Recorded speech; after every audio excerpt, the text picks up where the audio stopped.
right. අයිබෝන් අද ඔයාලගේ මේ ත්‍රිකෝණමිති සාධාරණ විසඳුම් පාඩමේ අන්තිම දවස අපි කතා කරා sin cos tan සාධාරණ විසඳුම් සහ ඒ සාධාරණ විසඳුම් එන්න ඔයාලට එදෙන සමීකරණ. ඒ කියන්නේ දැන් එකම අනුපාතයේ වර්ග සමීකරණ ඝන සමීකරණ හදලා ඒ වගේ උත්තර ගන්න විදිහ ඊට පස්සේ වෙලා CD සමීකරණ දාලා වෙලා අර බීජීය පදවල ගුණිත හදාගෙන ඒ වගේ සාධාරණ විසඳුම් ගන්න විදිය ඊට පස්සේ අපි අන්තිම දවසේ කතා කරේ අන්තිම දවසේ මේ අන්තිමේටම කතා කරේ මේ වගේ මේ ත්‍රිකෝණමිතික ආකලන දෙකක් තියෙනවා මේ සමජාතීය නොවන ඒ කියන්නේ sin cos වල එකතුවක් වගේ තියෙනකොට එන්නේ ඒ වගේදී අපි කොහොමද මේ ත්‍රිකෝණමිතිය සාධාරණ විසඳුම් කරේ කියන එක. හරිද? right. මේවයි ගානක් තිබ්බහම මම කිව්වා මේ sin cos කියන දෙන්නගේ සංගුණකවල වර්ගයන්ගේ එකතුවේ වර්ගමූලය මේ සමීකරණය බෙදා ගන්න කියලා. හරිද? මම මේක අංක කියලා ගත්තොත් එහෙම මේක තියෙන එක්කෙනා බෙදන්න කිව්වා 5 වර්ගයේ ධන 12 වර්ගයේ වර්ගමූලය. නැත්තම් 13 වර්ග 13. එහෙනම් බෙදපුවාම එනවා මේ විදිහට 5 බෙදීම 13යි cos x ධන 12 බෙදීම 13යි sin x සමානයි 1යි. ඊට පස්සේ මේ බෙදපු එකත් එක්ක ලියා ගන්න කිව්වා මේ මෙන්න මේ ඉස්සරහා තියෙන සංගුණක දෙක ඍජුකෝණී ත්‍රිකෝණයක කර්ණය නොවන පාද දෙකට 5 12 වගේ පේන්නේ නැති හින්දා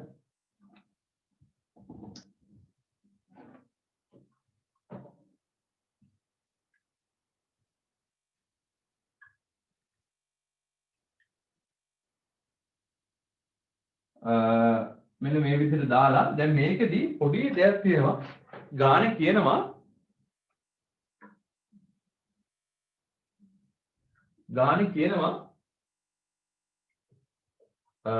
cos simple a cos x ඉන alpha ආකාරයට. ඒ කියන්නේ cos වලින් තමයි මේක හදා ගන්න ඕනේ. cos වලින් මේක හදා ගන්න නම් ඔයාලට තේරෙනවද මෙන්න මෙතන අනුපාතයේ cos වෙන්න ඕනේ මෙතන අනුපාතයේ sin වෙන විදිහට තමයි අර alpha beta සමීකරණය ගොඩනගන්නේ.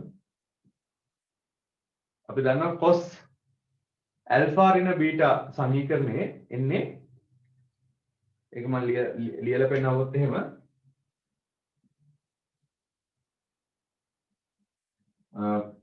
cos alpha ඍණ beta කියන එක්කෙනාගේ ප්‍රසාරණය ලියුවොත් එහෙම එන්නේ අපිට cos alpha cos beta ධන sin alpha sin beta. හොඳද? එතකොට මේක මේ විදිහට. එතකොට මේක ධන වුණා නම් මෙතන ඍණ කරතයි. right. දැන් අපිට මෙතන ධන ආකාරයෙන් තියෙන එක මෙතන ධන. එතකොට අපිට මෙතන උත්තරේ එන්නේ ඍණ. එතකොට මෙන්න මේ හැඩයක් හදාගත්තොත් මේක ඇතුලේ අපිට මෙල් සම්පූර්ණ එක්කෙනා ලියන්න පුළුවන් මේ සංකෝචනය කරලා cos alpha ඍණ beta හැඩයකට. හොඳද? බලමු. මම මොකද කරන්නේ? මෙතන cos එන්න නම් 5 කියන එක්කෙනා බද්ධ පාදයේ විදිහට තියෙන්න ඕනේ. මොකද මෙතන cos අනුපාතයක් එන්න නම් 5 කියන එක්කෙනා බද්ධ පාදයක් විදිහට තියෙන්න ඕනේ. එතකොට මම මෙතනට දාගන්නවා alpha කියලා. එහෙනම් alpha කියලා දාගත්තට පස්සේ මේකෙන් ලියන්න පුළුවන් එතකොට cos alpha කියලා කියන්නේ 5 බෙදීම 13යි sin alpha කියලා කියන්නේ 12 බෙදීම 13යි කියලා. එහෙම වුණොත් මට මේ ගාන ලියන්න පුළුවන් cos alpha cos x ධන sin alpha sin x සමානයි 1යි කියලා. තවදුරටත් මේක සුළු කරලා ලියන්න පුළුවන් cos x ඍණ alpha සමානයි 1යි කියලා.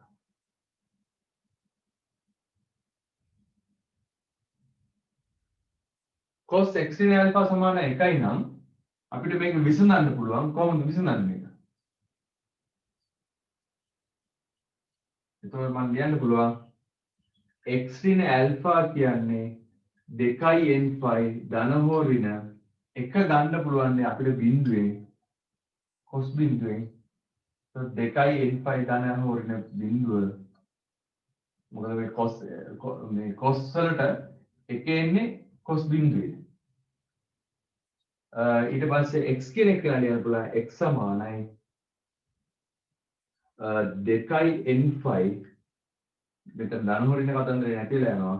ධන ඇල්ෆා කියලා ලියන්න පුළුවන්. මේකේ n කියන එක ගැන තව දක්වන්න ඕනේ. n කියන්නේ නිකිල සංඛ්‍යාවක්. ඊට පස්සේ ඇල්ෆා කියන කෝණය අතරම තියෙන්නේ ඍණානුව ධනානුව අතර කියලා ලියුවත් කමක් නැහැ.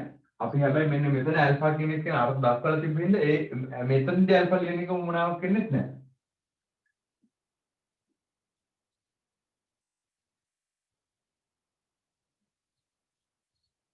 මෙතන ඇත්තටම ඇල්ෆා ඕනේ නැහැ කියන්නේ.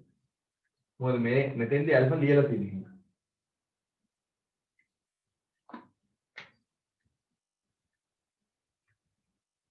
මේ විදිහට උත්තරේ ගන්න පුළුවන්. සාමාන්‍යයෙන් විභාගෙදී ලකුණු 25 ගානකට වගේ සාධාරණ විසඳුම් ගානක් එන්න පුළුවන්. දැන් ඔය දුන්නා වගේ ගානක්. සාමාන්‍යයෙන් ලකුණු 25ක වගේ ගානකට මේ වගේ සාධාරණ විසඳුම් ගානක් එන්න පුළුවන්. ඔයාලට මම ඊයේ රෑ අප්ලෝඩ් කරලා තිබ්බා 2014යි 2013යි A level ගාන. ඒ ගණන් වලදී නම් සාමාන්‍යයෙන් ටිකක් ලොකු ලකුණු අගයක් මේ සාධාරණ විසඳුම් ගණන් වලට යෙදিলা තිබ්බා.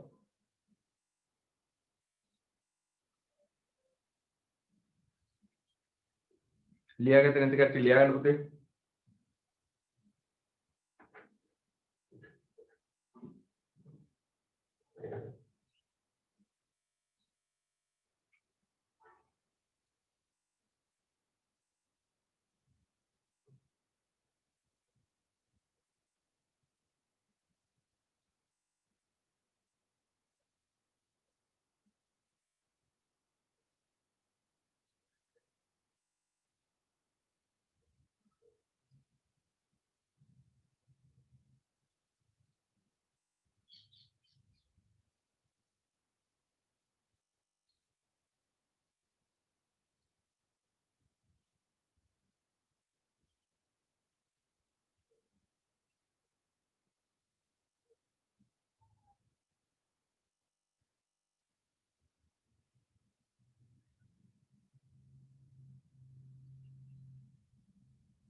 ඊට පස්සේ මේ ටියුට් එකේ අන්තිම ගාන 21 වෙනි ගාන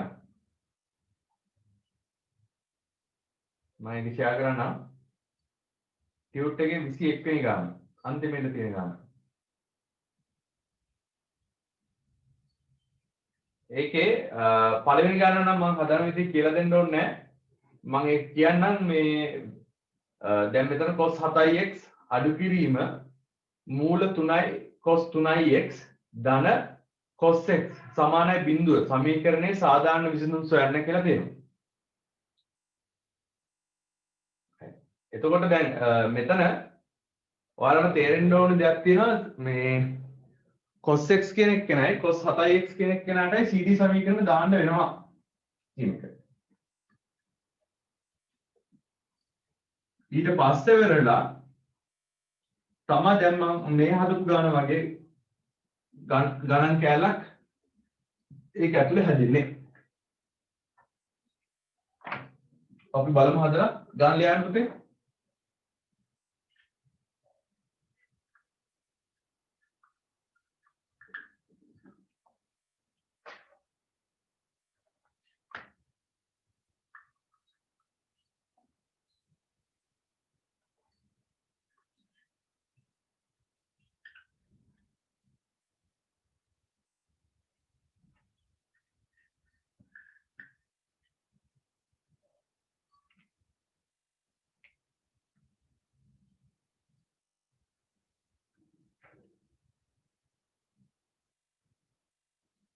right cos 7x තියෙනවා cos x තියෙනවා මට මේ දෙන්නගේ සංගුණකත් ඉස්සරහා එක තියෙන හින්දා මේ දෙන්න එකතු වෙලා තියෙන හින්දා මට දාන්න පුළුවන් CD සමීකරණ මෙයාට මෙයාව සම්බන්ධ කරගන්න බෑ CD සමීකරණ වලට හේතුව මේ ඉස්සරහා තියෙන ඍණ මූල තුන කොටසින්ද මේ දෙන්නට දානවා CD සමීකරණ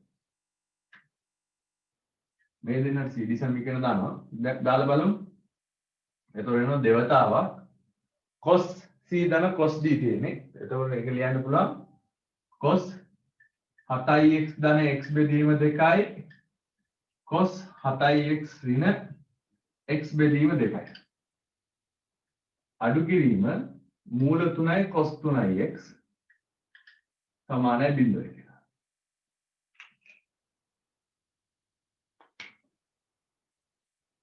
සුළු කරලා ලියුවොත් එහෙම මෙතන ලියන්න පුළුවන් මෙතන වෙනවා 8x 4x එකවා දෙවතාවක් cos 4x මෙතන එනවා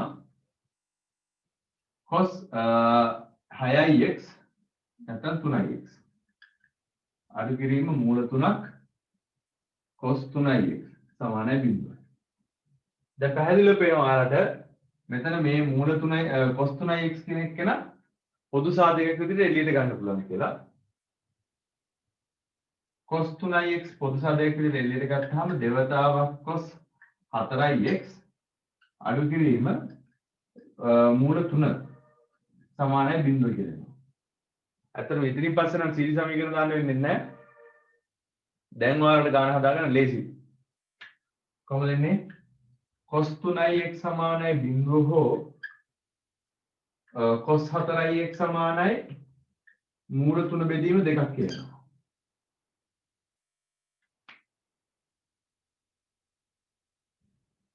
ඉතින් පස්සේ හදාගන්න පුළුවන් නේද?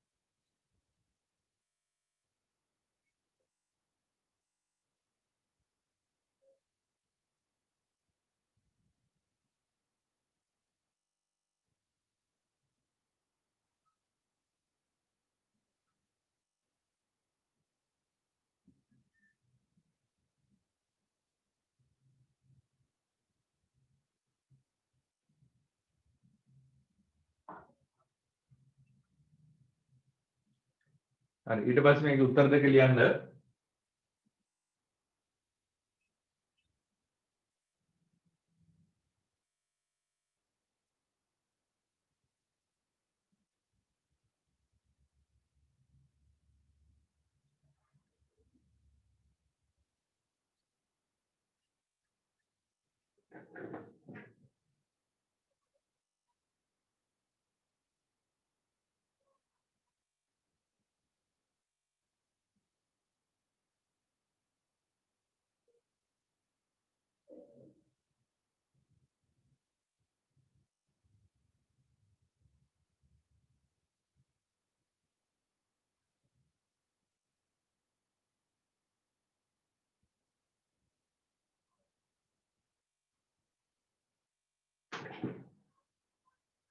right. මේක උත්තර දෙක ලියන්නේ කියලා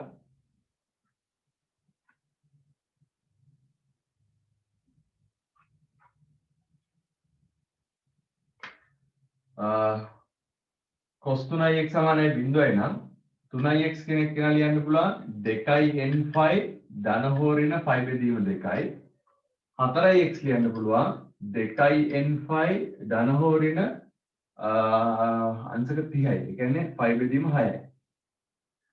ඊට පස්සේ මෙතන x ලියන්න පුළුවන් 2 බෙදීම 3ක් n5 ධන හෝ ඍණ 5 බෙදීම 6යි.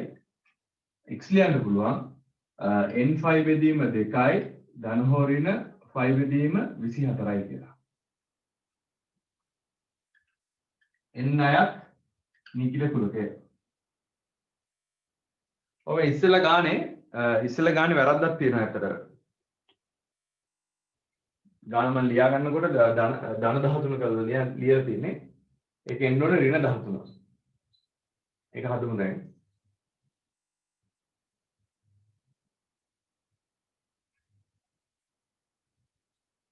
මේ ගාන හදාගත්ත කට්ටිය දෙවෙනි ගාන හදන්න පටන් ගන්න. 21 වෙනි ගානේ දෙවෙනි කොටස.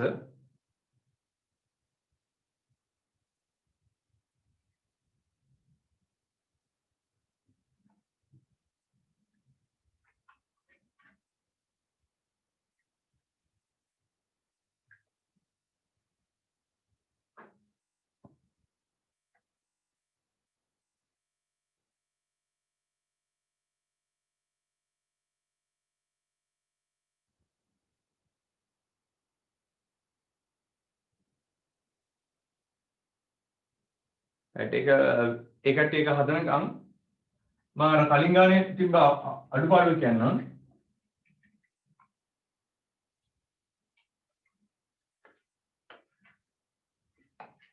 කලින් ගානේ අපි හැදුවේ මේ විදිහට 5යි cos x ධන 12යි sin x සමානයි 13 කියලා. ඇත්තටම මෙතන ගානේ දීලා තියෙන මෙතන ධන 13 සමානයි 0.20 කියලා. එතකොට මේ 13 එහා පැත්තට යන්න ඕනේ. එතකොට ගාන මේ විදිහට වෙනස් වෙනවා. අර ගාන ඒ ගානට අදාළව හදපු විදිහ හරි. දැන් දීලා තියෙන මේ ගාන විසඳන්න කියලා. එතකොට මේක විසඳන්න මෙහෙමයි. 5යි cos x ධන 12යි sin x සමානයි ඍණ 13යි. මේක අර මේ සංගුණක වලින් සුළු කරලා ලිව්වට පස්සේ එන්නේ 5 බෙදීම 13 cos x ධන 12 බෙදීම 13 sin x සමානයි ඍණ 1ක් කියලා. ඊට පස්සේ වෙරලා මෙන්න මේ කෝණ ටික වෙන වෙනම අර්ථ දක්වන්න ඕනේ. එතකොට අර අපි කලින් කළා වගේම තමයි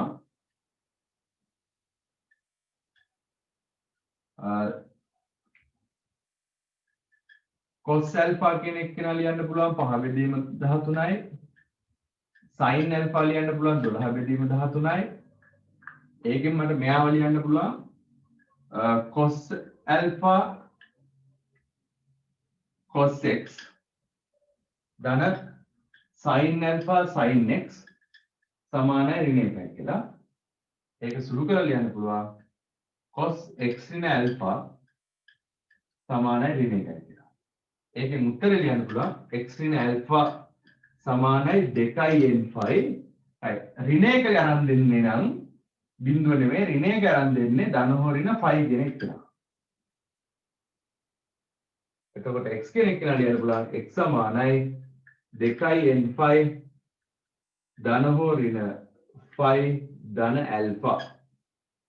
මේක n අයත් නිකිල කුලකය කියලා ලියලා තියෙනවා. කලින් ගාන මේ විදිහට විසඳන්න තියෙන්නේ.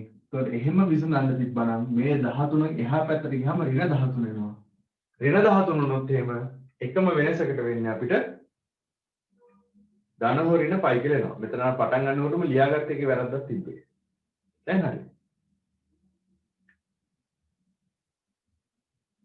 අරක කපන්න එපා. ඒ ගාන ගාවම තවත් ක්‍රමයක් කියලා දාලා මෙතන ධන 13 දාලා ආයෙත් ගන්න හදන්න. තවත් ක්‍රමයක් කියන්නේ මේ ඕල්ටර්නේටිව් වගේ දාලා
හරි.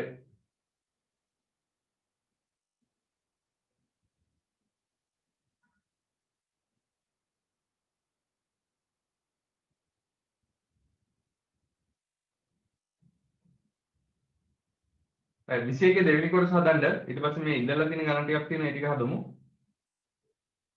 21 දෙවෙනි කොටසේ ඉස්සෙල්ලාම තියෙනවා මේ සර්වසාම්‍ය පාවිච්චි කරලා cos 4 වෙනි බලයේ x cos 4 වෙනි බලයේ θ එකතු කිරීම sin 4 වෙනි බලයේ θ යන්න simple a එකතු කිරීම simple b sin වර්ගයේ 2 θ ආකාරයට ප්‍රකාශ කරන්න. මෙහි a හා b යන දෙකම θ වලින් ස්වායක්තය. ඒ කියන්නේ a b කියන තැන් දෙකට θ වල උත්තර එන්න බෑ. θ කියලා කැලි කොට එන්න බෑ. එම ප්‍රතිඵලයේ භාවිතයෙන් හෝ අන් අය විසින් හෝ මෙන්න මේ සමීකරණ විසඳන්න දෙන ඒක පැහැදිලිව ලියවිලා නැහැ. අපි ඉස්සෙල්ලාම අර උඩ කොටස් කරලා ඉන්නේ.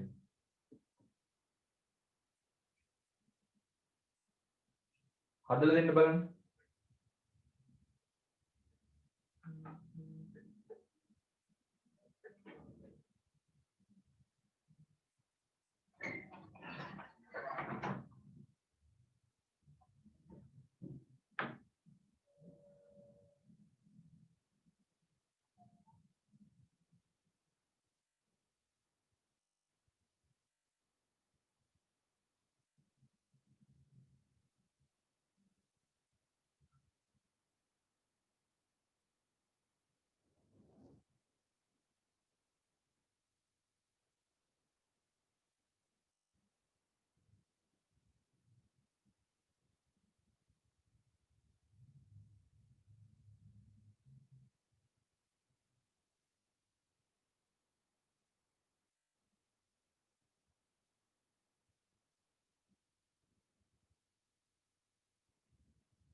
හරි.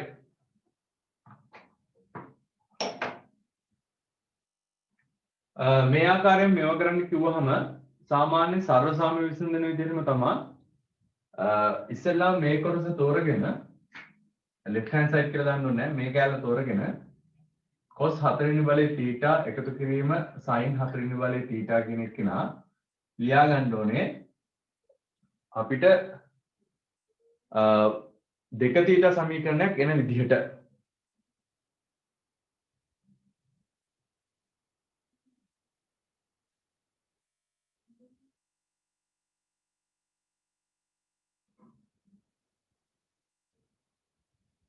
මම මෙහෙම ලියා ගන්නවා.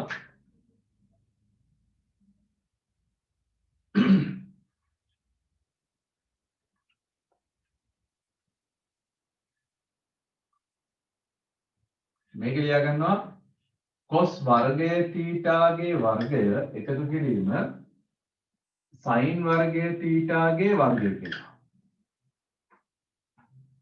කිසි වෙනසක් කරේ නැහැ. මම මේ වර්ගයක් එළියට ගත්ත එක විතරයි කරේ.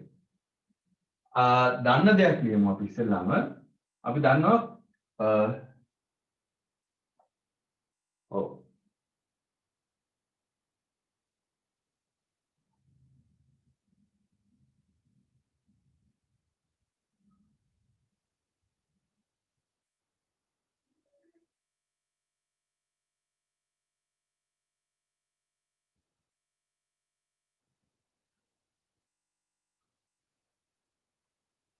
cos වර්ගය cos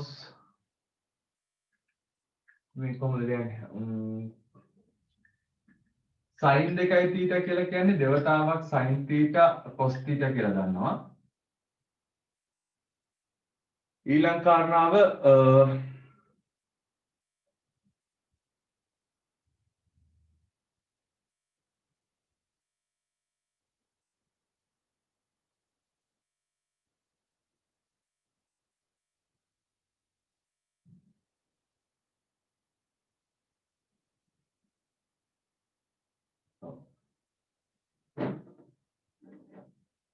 එතකොට sin වර්ගය 2 θ කියලා කියන්නේ 4ක් sin වර්ගය θ cos වර්ගය θ කියලා මෙන්න මේ මුළු කොටසම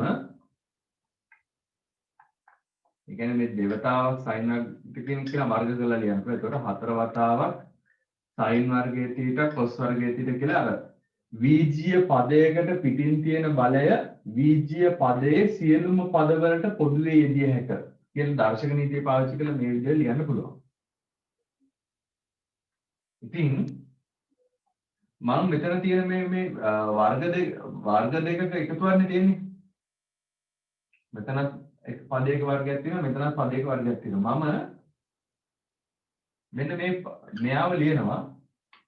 හරි මෙතන මේ සංගල වරහන තියෙන්නේ අපේ තොරතුරු. මෙයාව ලියනවා මේ විදිහට. බලන්න පුතේ මේ තේරුණාද කියලා බලන්න. cos වර්ගයේ θ ධන sin වර්ගයේ θ ගේ සම්පූර්ණකයේ වර්ගය. ඒක මේ වගේ. තව එකක් මම මෙතන ලියන්නම් දැන්. ඔයාලට තිබ්බොත් x වර්ගයේ ධන y වර්ගය කියලා මට මේක ලියන්න පුළුවන් නේද? x ධන y ගේ පූර්ණ වර්ගය අඩු කිරීම දෙකක් xy කියලා.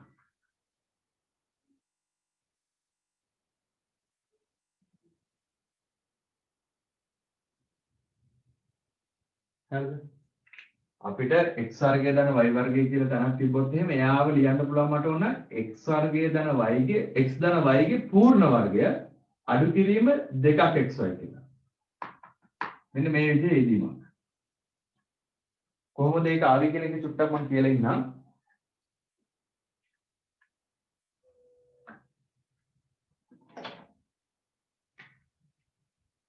දැන් බලන්න පුතේ x ධන y ගේ පූර්ණ වර්ගයේ ප්‍රසාරණය කරලා ලියන්න කිව්වහම ඔයාලා ලියනවා නේද x වර්ගය ධන දෙකක් xy ධන y වර්ගය කියලා. එතකොට මෙයාව ලියන්න පුළුවන් නේද x වර්ගය ධන y වර්ගය එකතු කිරීම දෙකක් xy නේ. අතන මෙතන මේ තියෙන්නේ මේ ත්‍රිපදයේ ප්‍රසාරණය තියෙන්නේ මේ විදිහට. එතකොට මේ දෙකක් xy කෙනෙක් කෙනා මට මේ අනිත් පැත්තට අරගෙන ලියන්න පුළුවන් නේද මම ඒක මේ විදිහට ලියන x වර්ගය ධන y වර්ගය කියන එක නේතර ලියන්න පුළුවන් නේද x ධන y ගේ පූර්ණ වර්ගය අඩු කිරීම දෙකක් xy කියලා. ඔය විදිහට. අන්න ඒකම පාවිච්චි කරනවා නිකන් දැන් x විදිහට හැසිරෙන්නේ cos වර්ගය θ sin වර්ගය විදිහට හැසිරෙන්නේ y.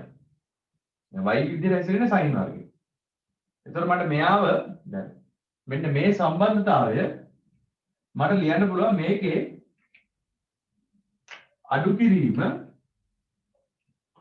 දෙවතාවක් sin වර්ගයේ θ cos වර්ගයේ θ කියලා. හරි. ඒ කියන්නේ මෙන්න මේ ප්‍රකාශනයම තමයි මම මේ ලියලා දෙන්නේ.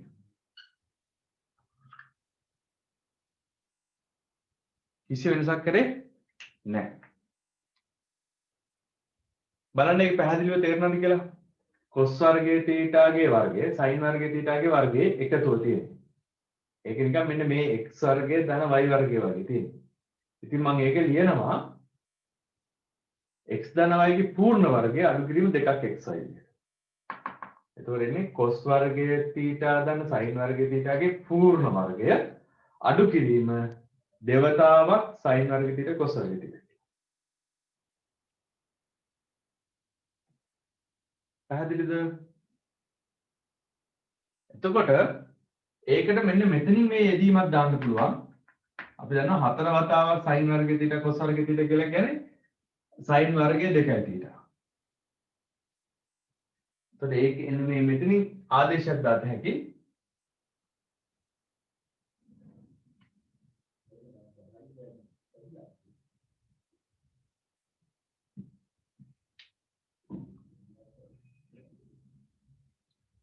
අපිට එතනින් ආදේශයක් දාන්න පුළුවන් මේ විදිහට. අපි දන්නා මෙතන උත්තරේ 1යි, එකේ වර්ගය 1යි, 1 අඩු කිරීම දෙවතාවක් sin වර්ගය θ ධන cos වර්ගය θ කියන එක ලියන්න පුළුවන්. 1 බෙදීම 4 වතාවක් sin වර්ගය 2යි θ කියලා. නේද?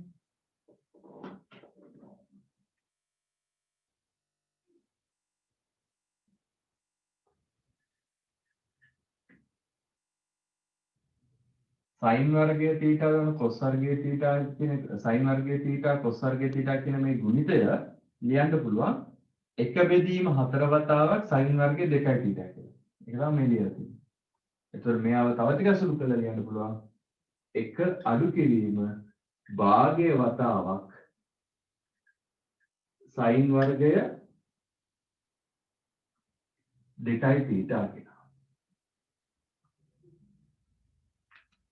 හරිද? එතකොට දැන් ඔයාලට පැහැදිලිව පේනවා මෙන්න මේ cos 4 වෙනි බලයේ θ ධන sin 4 වෙනි බලයේ θ කියන එක a ධන b sin වර්ගයේ 2යි θ ආකාරයෙන් දැන් ඇවිල්ලා තියෙනවා.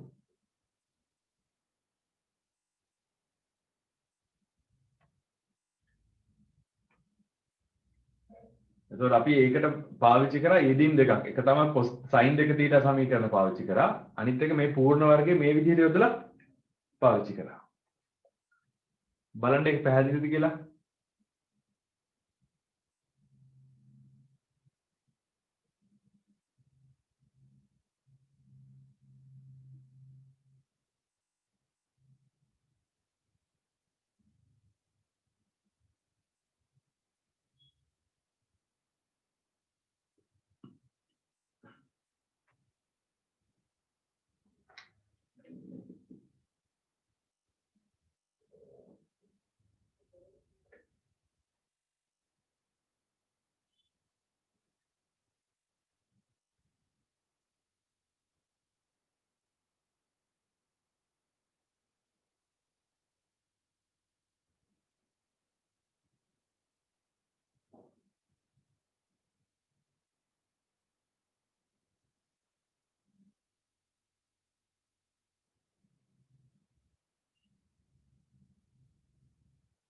ලියගත්ත නේද? මම බෝඩ් එක මකනවා. අවශ්‍ය නම් ස්ක්‍රීන්ෂොට් එකක් ගන්න.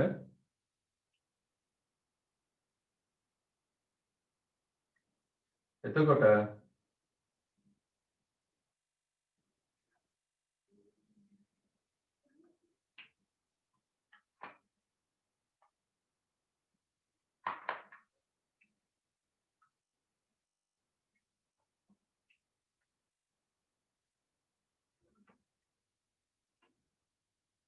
අපිට ආවා එක අඩු කිරීම භාගයක් sin වර්ගය 2යි θ. හරිද? එතකොට මෙයත් එක්ක සැසඳීමෙන් එම නිසා a කියන්නේ 1යි b කියන්නේ ඍණ භාගයයි කියලා ලියන්න.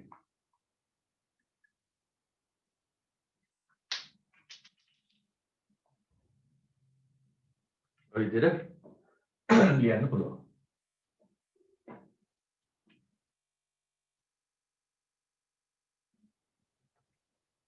ඊට පස්සේ ගාන කියනවා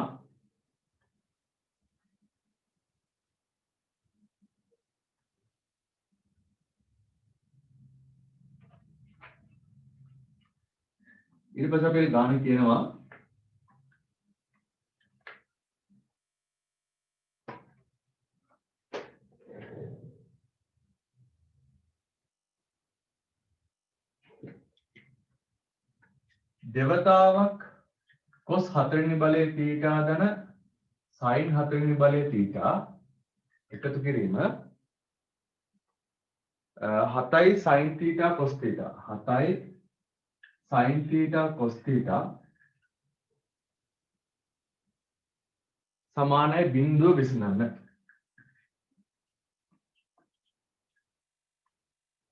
එතකොට n9 හෝ අන්නරින් කියවම පුතා n9 කියන එකෙන් තමයි ලේසි අත්තරම ගාන හදන්න. මේ කොටසට මම දැන් පාවිච්චි කරපු හදාගත්ත එක දාන්න පුළුවන්. ඒක ලියන්න පුළුවන්. අපිට ආවේ එක අඩු කිරීම භාගයක් sin වර්ගයේ 2යි θ කියලා. මේ 7 කියන එක තියාගෙන මට ලියන්න පුළුවන් 7 බෙදීම 2 වැඩි කිරීම 2 sin θ cos θ කියලා වෙරලා මේක 2 θ සමීකරණය හැදෙන විදිහට ලියා ගන්න පුළුවන්. එහෙම ලියාගත්තොත් මේක සුළු කරලා ලියන්න පුළුවන්. 2 අඩු කිරීම sin වර්ගයේ 2යි θ කියලා මෙතන වරහන් අයින් කරනවා. මෙතන ලියනවා 7 බෙදීම 2 වතාවක් sin 2යි θ සමානයි බිඳුව. ඊට පස්සේ වෙලා මුළු සමීකරණයම ඕනනම් අපිට දෙකෙන් වැඩි කරගන්න පුළුවන්. මොකද මෙතන බෙදීම දෙකක් තියෙන හින්දා. අනිත් එක මේ ඔක්කොලාම දකුණු අත පැත්තට අරන් ගිහලා ලියන්න පුළුවන්. දෙවතාවක් sin වර්ගයේ 2යි θ අඩු කිරීම 7ක් sin 2යි θ අඩු කිරීම 4 සමානයි බිඳුව කියලා වෙලා මේ සමීකරණයම ලිව්වේ මේ සමීකරණයම ලිව්වේ කොහොමද ලිව්වේ ඉස්සෙල්ලාම මුළු සමීකරණයම දෙකෙන් වැඩි කරා ඒකල ඒ ඔක්කොලාම දකුණු අත පැත්තට අරන් ගිහිල්ලා වෙලා ඒක තමයි මේ ලියලා තියෙන්නේ සමාන ලකුණනේ නැත්නම් ඔයාලට හිතන්න පුළුවන් මේක ඍණයෙන් වැඩි කරා කියලා ඒක තමයි එතකොට හැදෙනවා වර්ග සමීකරණයක්. ඒ වර්ග සමීකරණ විසඳන්න විතරයි තියෙන්නේ.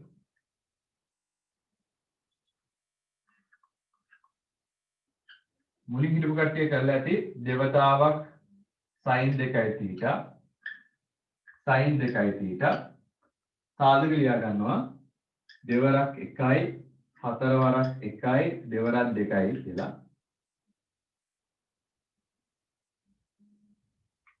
හතේ ඉලක්කම එන විදිහට හදා ගන්න ඕනේ.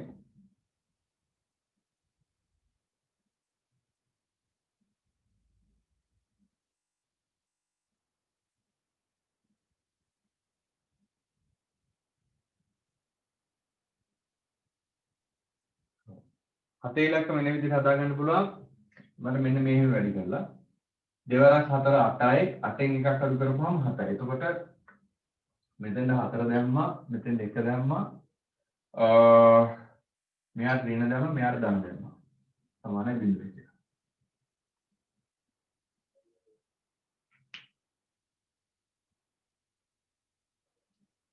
මෙතන කරේ සාමාන්‍ය ත්‍රිපදයේ සමීකරණයක් තියෙන්නේ ත්‍රිපදයේ වර්ග සමීකරණයක් මේ වර්ග සමීකරණයක් තියෙන්නේ ඒක සාමාන්‍ය විදිහට සාධක කඩන්නයි තියෙන්නේ.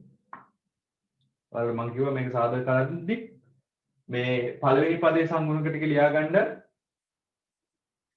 ඊට පස්සේ අන්තිම පදේ සංගුණක ටික මේ විදිහට ලියා ගන්න. ඒ කියන්නේ සංගුණකේ සාධක විදිහට ලියා ගන්න. ඊට පස්සේ වෙලා හරහාට වැඩි කරලා බලන්න, කෙලින් වැඩි කරලා බලන්න අපිට මේ මැද පදේ හදා ගන්න පුළුවන් දෙයක්. එහෙම වුණාම මෙතන ලියන්න පුළුවන් 2යි θ කියන එක නා නැත්නම් sin 2යි θ කියන එක ලියන්න පුළුවන් 2යි sin 2යි θ කියන එක ලියන්න පුළුවන් ඍණ භාගය හෝ sin 2යි θ සමානයි ධන 4 විදිහට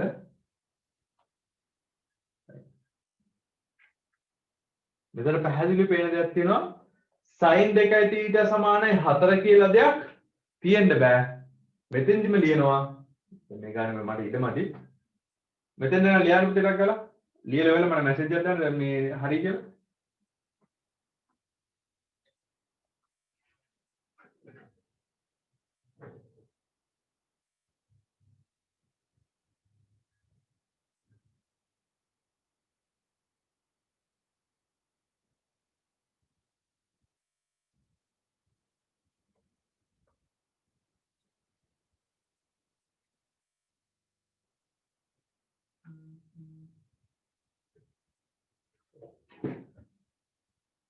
හරිද? right. මම මේක උඩ කොටස මම ගන්නම්.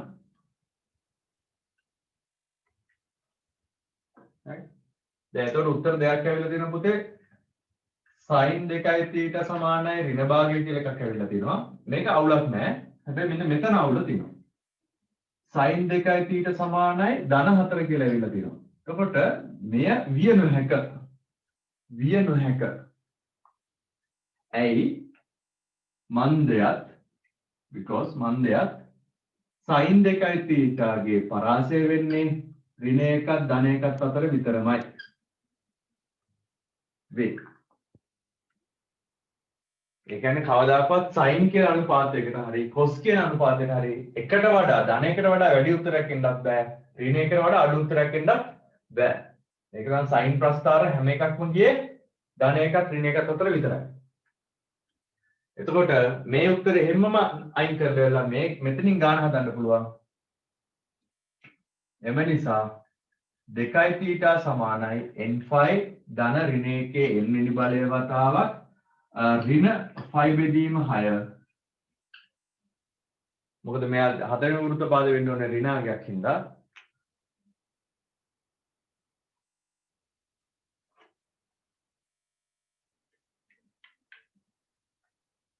ඊට පස්සේ සුළු කරලා ලියන්න පුළුවන් θ කියන්නේ එතකොට n බෙදීම 2 වතාවක් 5 ධන ඍණ 1 n වෙනි බලය වතාවක් මෙතන ඍණ දාලා 5 බෙදීම 12යි.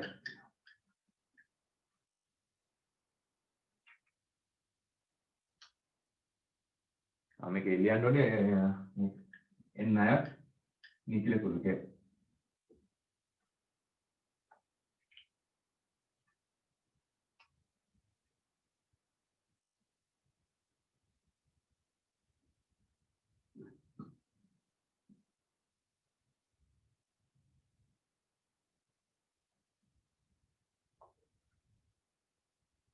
අහලා තිබ්බා මේ 13 වෙනි ගානේ 4 වෙනි ගාන 13 වෙනි ගානේ 4 වෙනි ගාන අහලා තිබ්බා.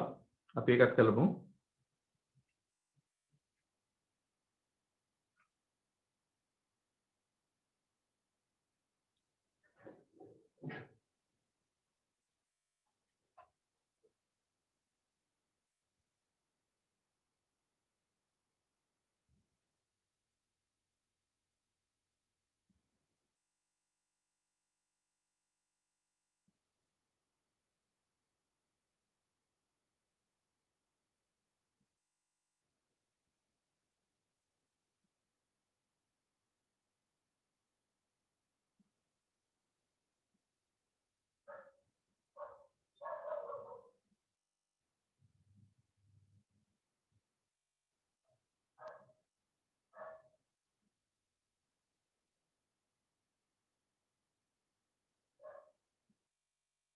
දහතුන්වෙනි ගානේ 4 වෙනි ගානේ කියන්නේ මම හිතන්නේ මේ ගාන.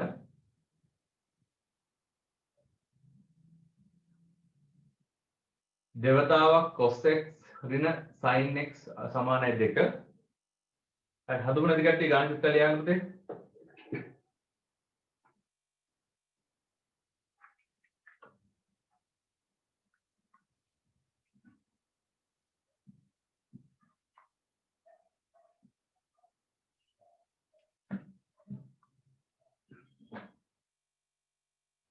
මට තේරෙන විදිහට එතන මේ මූල දෙකේ ඉලක්කමක් නැති වෙලා හරි මොකක් හරි ප්‍රශ්නයක් තියෙනවා. බලමු. තියෙන විදිහට හදලා බලමු.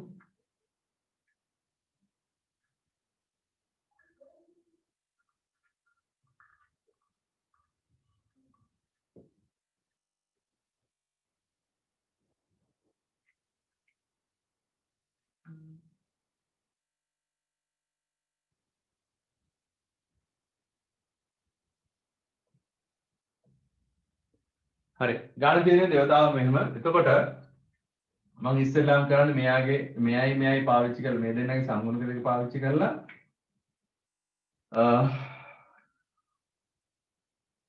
ත්‍රිකෝණයක් ගහලා මේ කෝණේ වගේ ඇල්ෆා දාලා මෙතන දෙකේ ඉලක්කම මෙතන එකේ ඉලක්කම එතකොට මෙතන එන්නේ මූල පහ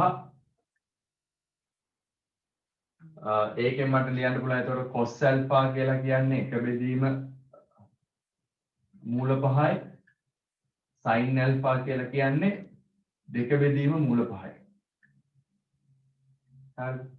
මම මේක පළවෙනි සමීකරණය කියලා දාලා ඉවරලා පළවෙනි සමීකරණෙත් බෙදලා මූල පහෙන්. ඒ කියන්නේ මේ දෙන්නගේ වර්ගයේ වර්ගමූලය. එහෙම බෙදපුවාම එනවා දෙක බෙදීම මූල පහ cos alpha අඩු කිරීම එක බෙදීම මූල පහ sin alpha sin x සමානයි දෙක බෙදීම මූල පහ කියලා. හරිද? ඊට පස්සේ මෙන්න මේ ආදේශ ටික මෙතෙන් දාගන්න පුළුවන්.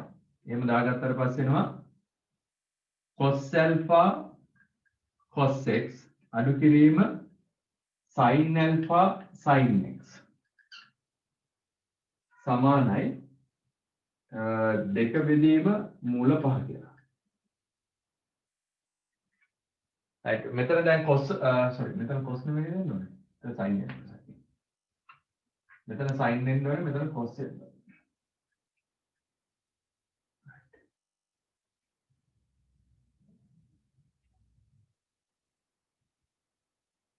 හරි. එතකොට මෙතන මේ තියෙන්නේ මේක නම් පටලවා ගන්න එපා. මෙතන මේ ලියාගත්තේ අපි sin alpha ඍණ x කියන එක කියලා. sin alpha ඍණ x සමානයි දෙක බෙදීම මූල පහ කියලා තමයි ඇවිල්ලා තියෙන්නේ. x ඍණ alpha හැම නෙවෙයි ඈ. ඒ sin alpha cos beta අඩු කිරීම cos alpha මේක අඩු කිරීම තියනවා. ඒ කියන්නේ දැන් sin වලදී මෙතන අඩු කිරීම තියනවා නම් මේ දෙන්න මාරු කරන්න හැම බෑ. cos වලදී මෙතන එකතු කිරීම තියනවා නම් මේ දෙන්න මාරු කරන්න හැම බෑ. හරි මොකද අර alpha beta සමීකරණ තියෙන විදිහ මතක තියාගන්න.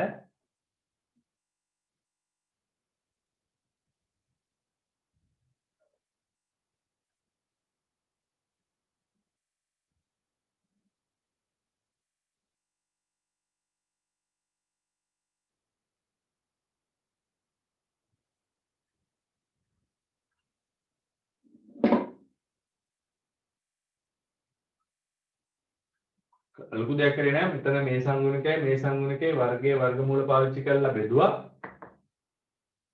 ඒ ටික පාවිච්චි කරලා ත්‍රිකෝණයක් ගහගත්තා. ඒකෙන් Tamanට කැමති කෝණයක් මේක එක්ක මෙතන කෝණය නැත්නම් මෙතන කෝණය alpha කියලා හරි beta කියලා හරි අරගෙන cos alpha sin alpha කියන එක මේක අර්ථ දක්වගත්තා. ඒක සුළු කරගන්න.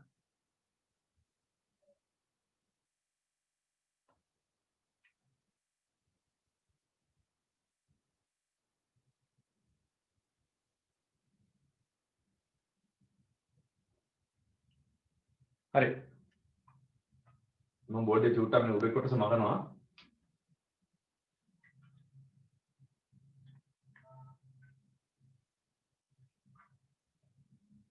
ඊට පස්සේ මට මේකේ උත්තරය ඒතකොට මට ලියන්න පුළුවන් මෙහෙම. alpha ඍණ x සමානයි n5 ධන ඍණ එකේ n වෙනි බලය වතාවක් බීටා කියලා දාගන්නවා. බීටා කියන එක න එම තැන අර්ථ දක්වන්න ඕනේ. කොහොමද කියන්නේ? sin beta සමානයි දෙක බෙදීම මූල පහ වන පරිදි alpha ඍණ x ට තිබිය හැකි සරලතම කෝණයයි. මේක බීටාගේ පරාසය දෙනවා sin වලින් නම් තිබ්බේ ඍණ 90ත් ධන 90ත් අතර කියලා.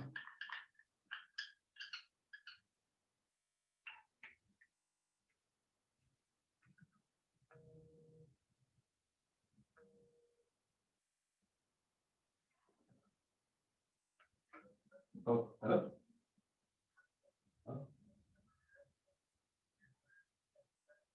ඔව් ඔව් දෙදා හැදුවා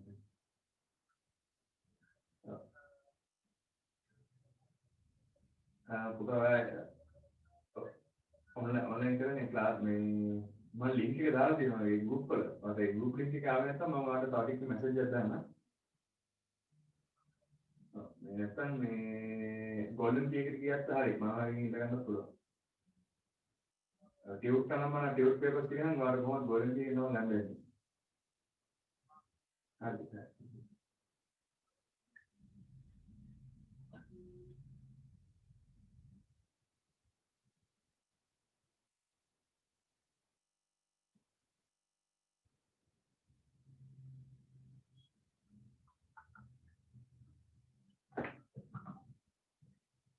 ඔව්.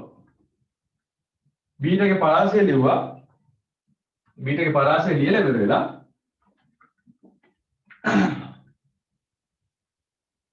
බීටගේ පරාසය ලියලා ඊට පස්සේ උත්තරේ තව චුට්ටක් සුළු කරලා ලියන්න පුළුවන්. x කියන එක කෙනානේ උත්තර කරගන්න තියෙන්නේ. එතකොට x කියන එක කෙනා ලියන්න පුළුවන් ඇල්ෆා අඩු කිරීම මේ මුළු කොටසම ගන්නවා මේ පැත්තට. එතකොට n5 ධන ඍණ එකේ n වෙනි බලය වතාව බීටා. මේක ඇල්ෆා කෙනෙක් කෙනා අමුතෙන් අර්ථයක් ගන්න යන්න එපා. හේතුව අපි ත්‍රිකෝණයක් ගහලා ඒ ත්‍රිකෝණයෙන් අපි පෙන්නලා දුන්නා. ඇල්ෆා කියන්නේ මෙන්න මේ වගේ තියෙන කෝණයක්. ඒකේ sin ඇල්ෆා කියන්නේ මේ යගේ cos ඇල්ෆා කියන්නේ මේ යගේ කියලා. හරිද? මෙතන දැන් ආයෙ ඉතුරු වෙලා තියෙන්නේ n කියන එක කෙනා කියන්නේ විතරයි. n විතරයි අපි දාගත්තේ කිව්වට n කියන්නේ නිකල් සංඛ්‍යාවක් කියලා වැඩේ නවත්තන්න. මොකද අපි දැන් බීටා ගැන කිව්වා, ඇල්ෆා ගැන කිව්වා, දැන් n ගැන කිව්වා. මේක තමයි අන්තිම උත්තරය.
හරි මම මේ අද පොඩි මේ තොරතුරු වගේක් ඔයාලට කියන්නයි වුණා තියෙන්නේ.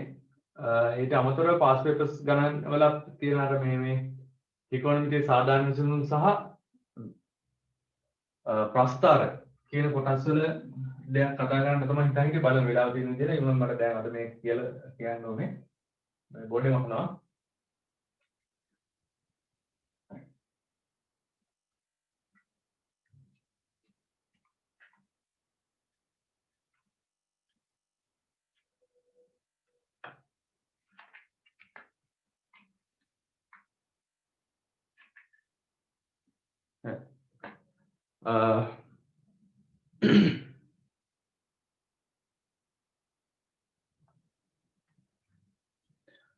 ඉස්සෙල්ලාම කියනවා මෙන්න මේ දෙක. දැන් ඔයාලට දැන් මේ ඔන්ලයින් ක්ලාස් කරනකොට මම ප්‍රායෝගිකව දන්න දෙයක් නේ කියන්නේ.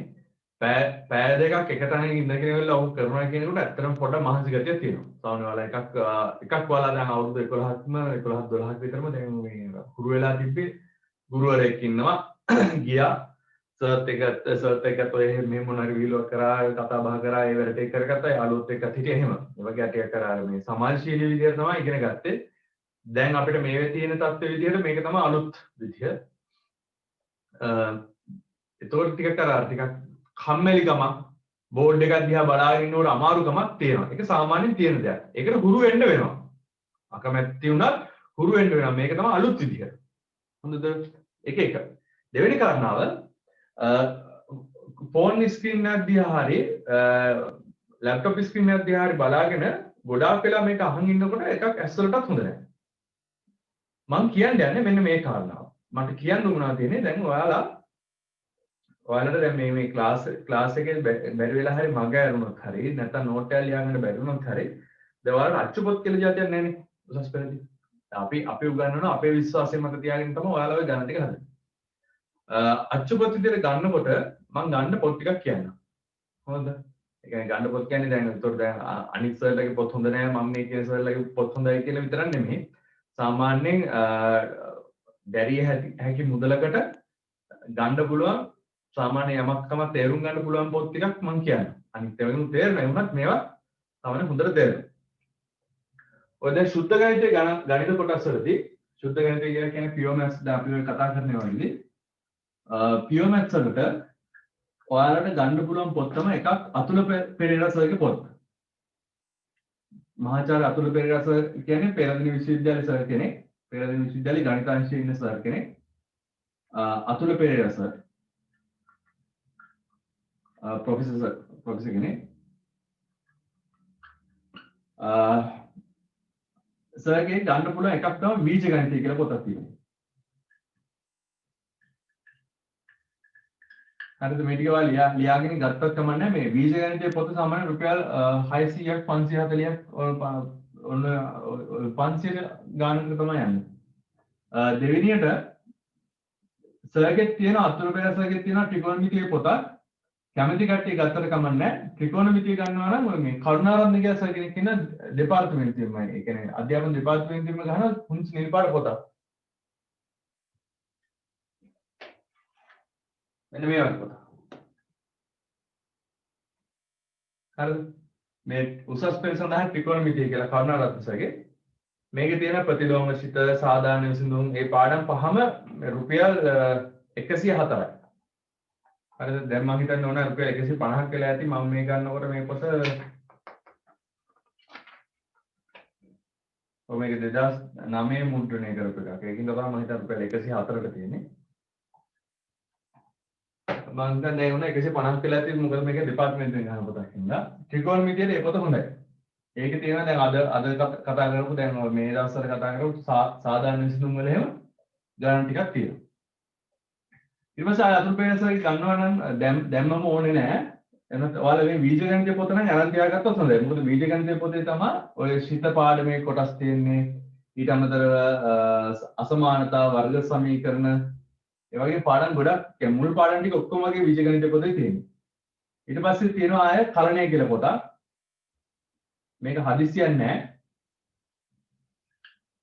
තද රතු පාට නැත්නම් මෙරුම් පාට වගේ පොතක් තියෙන කලණය කියලා.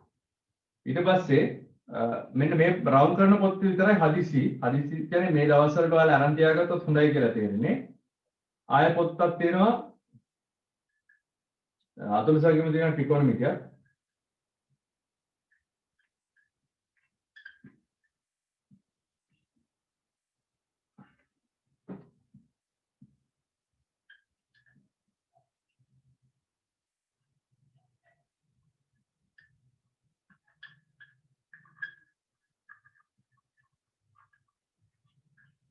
සංකරණ හා සංයෝජන කියලා තව පොතක් තියෙනවා. ඔන්න ඔය පොත් පහ තමයි සර්ගේ තියෙන්නේ.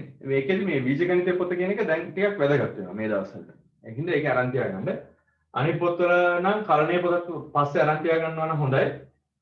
අනිත් පොත්වල ඔයාලා කැමති නම් ගත්තත් කමක් නැහැ. මේ පොත් දෙක නම් ටිකක් අතන මේ ඕන කරන ඔයාලා උසස් පෙළට ඕන කරන සරල තියෙන ටික ඔක්කොම වගේ තියෙනවා. ඊට පස්සේ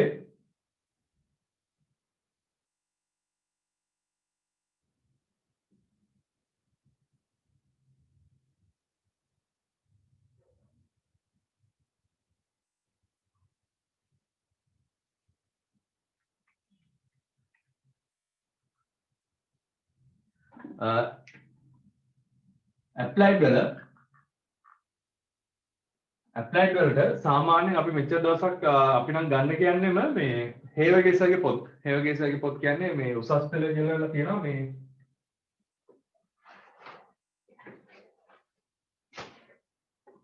මෙන්න මේ වගේ පොත්. හරිද? උසස් පෙළ ව්‍යවහාරික ගණිතය ස්ථිති විද්‍යාව රුපියල් 600යි. හරිද? ඊට පස්සේ ගති විද්‍යාව කියලා තියෙන එක 680ක් හරි 700ක් හරි වෙනවා. ඔය පොත් දෙක තමයි ගන්න කියන්නේ. හැබැයි මේ පොත් දෙක ගන්න ඕමනාවක් නැහැ. මම දන්න විදිහට මේ පොත් දෙක දැනට උසස් පෙළ කවුරු හරි උසස් පෙළ කම්බයින් මැත්ස් කරනවා නම් මේ පොත් දෙක හුඟක් කට්ටිය අරගෙන ඉන්නේ. ඒකින්ද ඕන කාගෙන් හරි ඉල්ලගන්න. මේ මොකද දැන් මේක ලොකු වෙනසක් වෙන්නේ නැහැ. මේ පොත ගොඩාක් පරණ පොතක්. සාමාන්‍යයෙන් මේ බැලුවොත් ඔයාලට පේන්නේ ප්‍රථම මුද්‍රණය තියෙන 1973. ඒ කියන්නේ ඔයාලා ගියාත්ම කාලේ. ඒ කාලේ නම් මේ පොත තිබිලා තියෙනවා. මේ පොත නම් මම හිතන්නේ සල්ලි දීලා ගන්න එකට වඩා හුඟක් හොඳයි මේ කයින් හරි ඉල්ල ගන්න එක. මොකද මේ එකම ගානට එක එකම තියරි එකම විදිහටම තමයි තියෙන්නේ. මම ඒක ලියන්නම් මෙතන. උසස් පෙළ ව්‍යවහාරික ගණිතය. ගණිතය ස්ථිති විද්‍යාව ආය ගති විද්‍යාව කියලා. මේ වගේ ආසන්න මුදල වෙන්නේ සාමාන්‍ය මෙයා රුපියල් 600ක් විතර වෙනවා. මෙයා රුපියල් 700ක් විතර වෙනවා. හරිද? ස්ථිති විද්‍යාව ගති විද්‍යාව කියන එකේ සම්පූර්ණ තියෙන ටික තියෙනවා. මේක සර්ගේ නම තමයි WK හේවගේ.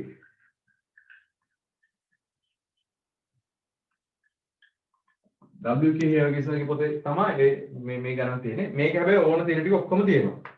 නැත්තම් සාමාන්‍යයෙන් තව තියරි තියෙන හොඳ පොතක් තමයි මේ ජයන්ත ද සිල්වා කියලා සර් කෙනෙක්ගේ පොත් තියෙන. හැබැයි ටිකක් ගණන්.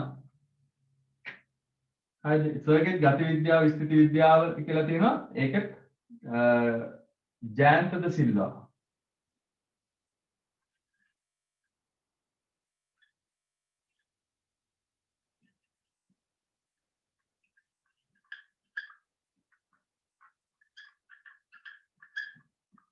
මේ තුනම තියෙන්නේ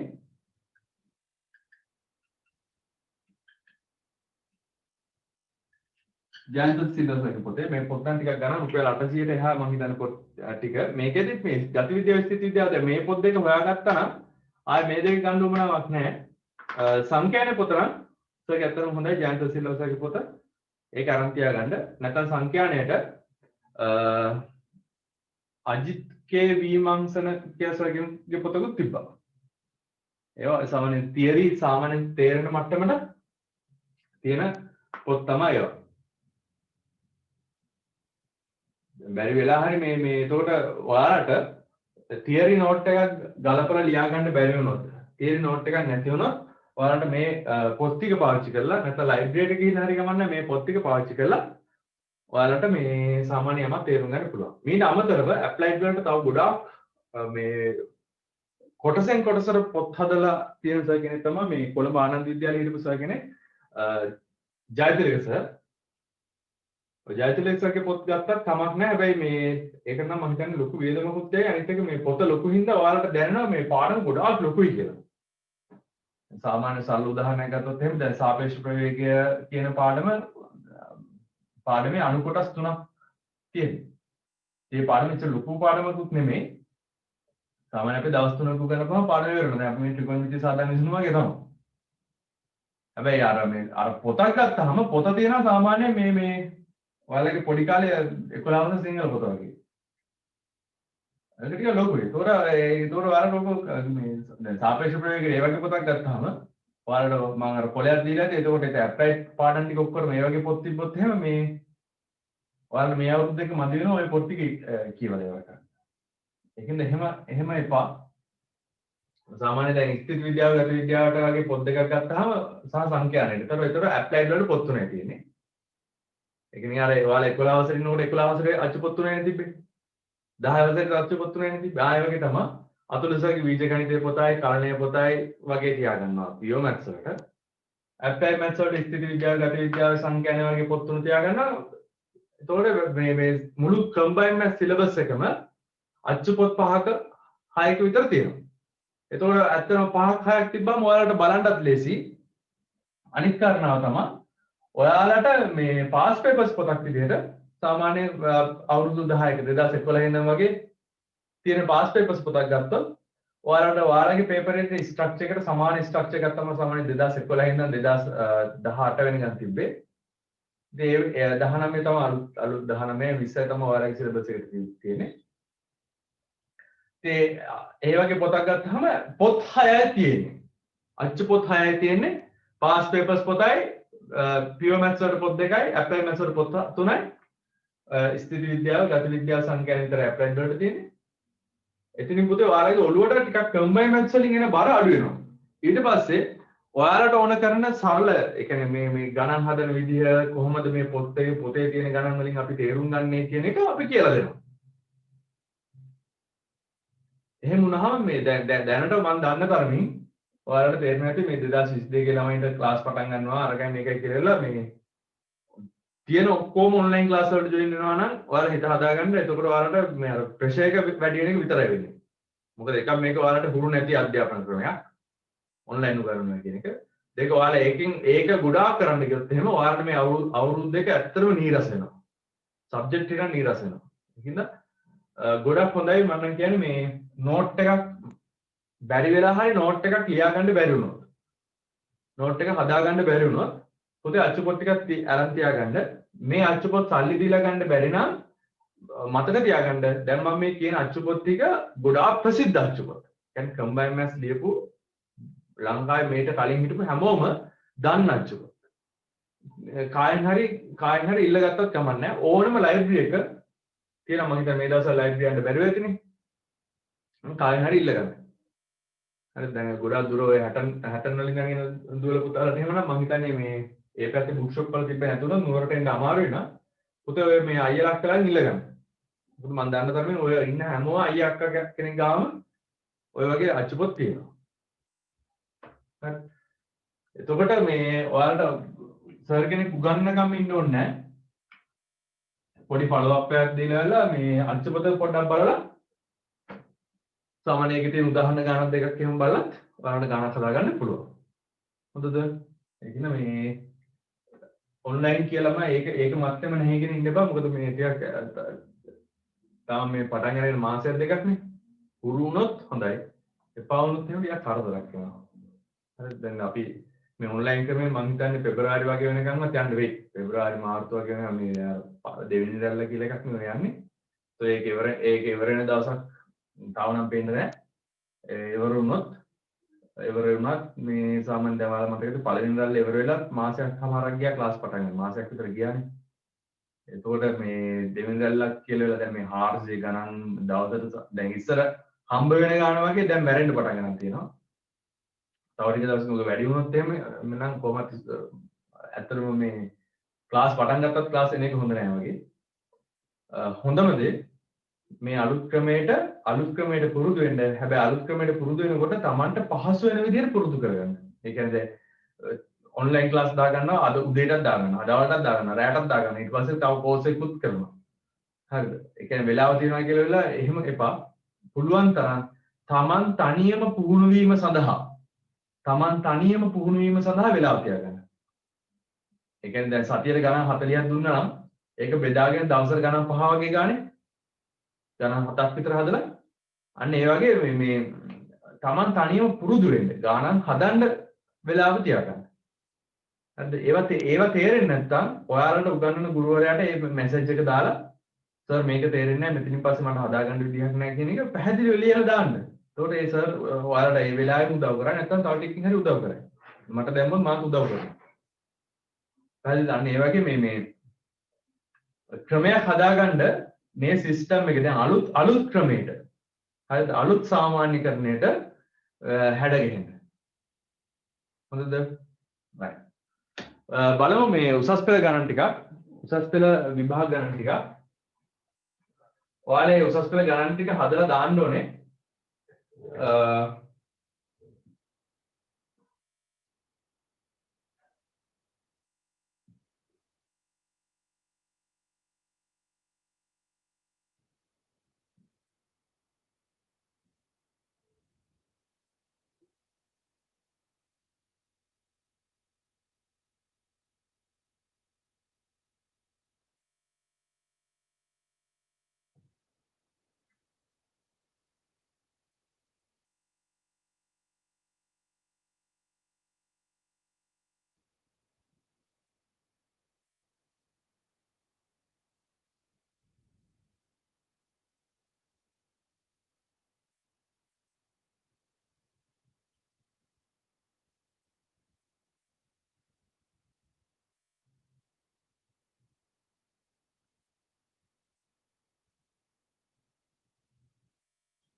right මේ තියෙන්නේ 2014 A level මෙවර පේන 2014 A level පේපරේ 17 වෙනි ගාන මම ඔයාලට ඊයේ රෑ දැම්ම එක.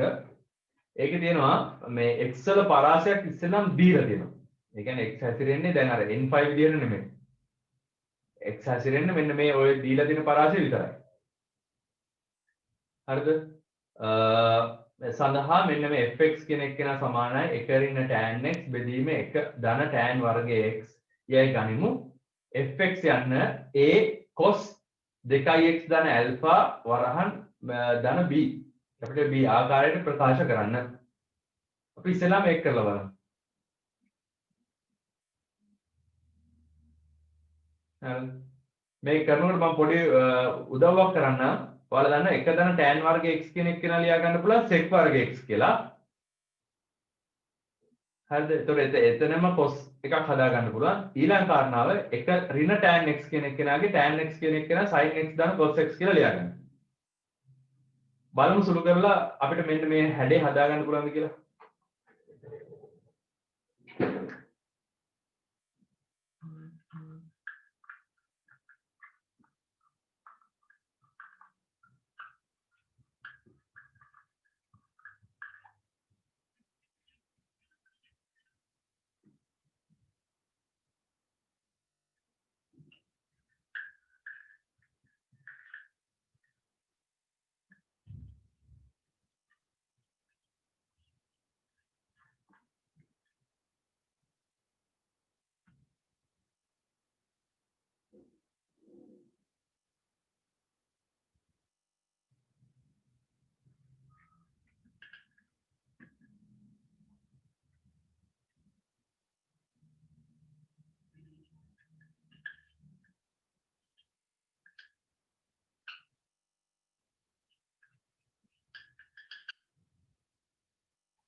අර ඒ ගාන ලියාගත්තත් කමක් නැහැ පුතේ.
රයිට් මම ලොකු දේවල් කරේ නෑ.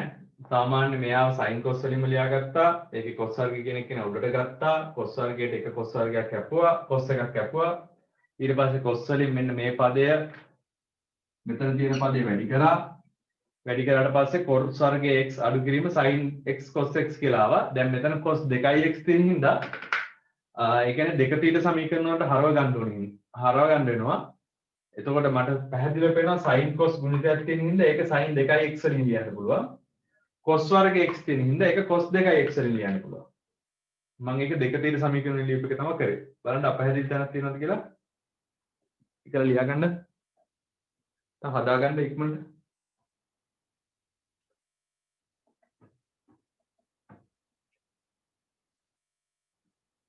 පැහැදිලිව පේනවා භාගය කියන එක නා පොදු සාධකයක් කියලා එළියට ගන්න.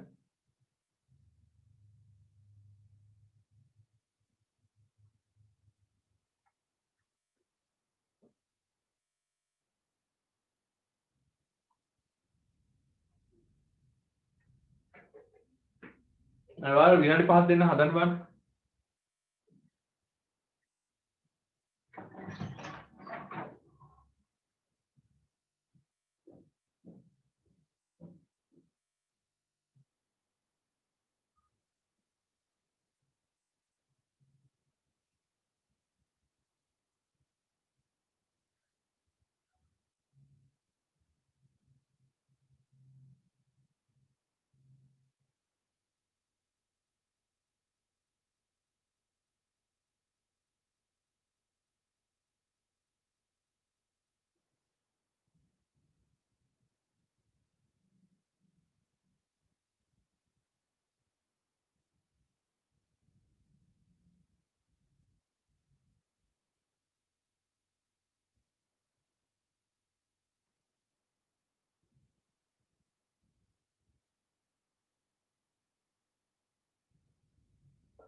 I'm worried about now.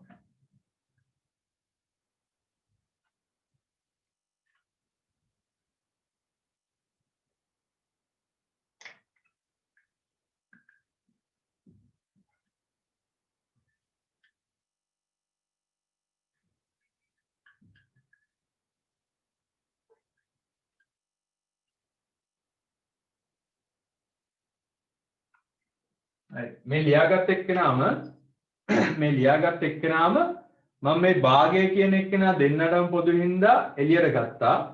cos 2x කියන එක්කෙනයි sin 2x කියන එක්කෙනයි වෙන් කරගත්තා. මෙතන එකේ ඉලක්කම වෙනම ලියාගෙන භාගය දාගත්තා. හරිද? right. ඊට පස්සේ මෙතන තියෙන සංගුණකේ මෙතන තියෙන සංගුණකේ වර්ගයේ වර්ගමූලයෙන් දෙන්නම බෙදනවා. එතකොට මම කරන්නේ මේ වගේ දැන් භාගය ගත්තා. මෙතන සංගුණකේ 1යි. මෙතන සංගුණකයත් 1යි. එකේ වර්ගයේ වර්ග දෙන්නගේ එකතුවේ වර්ගමූලය කියන්නේ මූල 2යි. මූල 2 වතාවක් 1ට මූල 2යි cos 2x අඩු කිරීම 1ට මූල 2යි sin 2x කියලා දැම්මා. සංගල වරහන වැහුවා ධන භාගය. ඒ වරහන් දානකොට එහෙම පරිස්සමෙන් දාගන්න ඈ. එහෙම ලියුවට පස්සේ මේ භාගය කියන එක්කෙනාගෙන් මේ මූල දෙක විතරක් සුළු කරලා ලියන්න පුළුවන්. මූල 2 බෙදීම 2 කියන එක නැදියට ගත්තාම මෙයාව ලියන්න පුළුවන් cos 5 බෙදීම 4යි cos 2x අඩු කිරීම sin 5 බෙදීම 4යි sin 2x එකතු කිරීම භාගය. ඇයි මම දැන් cos වලට ගත්තේ? මෙතන තියෙනවා cos වලින් පෙන්වන්න කියලා. හරිද? cos alpha ධන beta හැදෙන්නේ තියෙන්නේ. ඒතර මම ඒකින් තමයි මේ cos දෙන්නේගේ ගුණිතයක් විදිහට ලියාගත්තේ. මෙයාව cos 45 කියලා දාගත්තා. මේක තව චුට්ටක් සුළු කරලා ලියන්න පුළුවන්. මේකේන 1ට මූල 2ක් කියලා. 1ට මූල 2යි cos 2x මෙතන ඍණ නම් තියෙන්නේ ධන 5 බෙදීම 4 එකතු කිරීම භාගය කියලා ලියත හැකියි. බලන්න එතකොට a කියන්නේ මේ කොටස, alpha කියන්නේ මේ කොටස, capital B කියන්නේ මේ කොටස කියලා හදා ගන්න පුළුවන්. මේ තියෙන විභාග ගණනක් ඈ. මේ විභාග ගානේ මේ අපි දැන් මේ කරපු ටිකට ලකුණු තිබිලා තියෙනවා. බලන්න.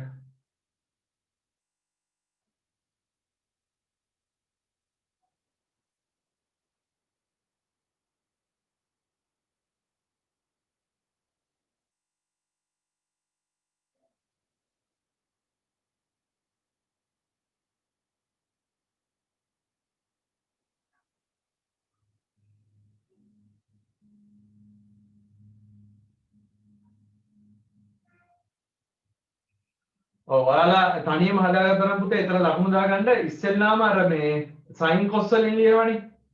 sin cos වලින් ලියන එකට ලකුණු 5ක් තියෙනවා.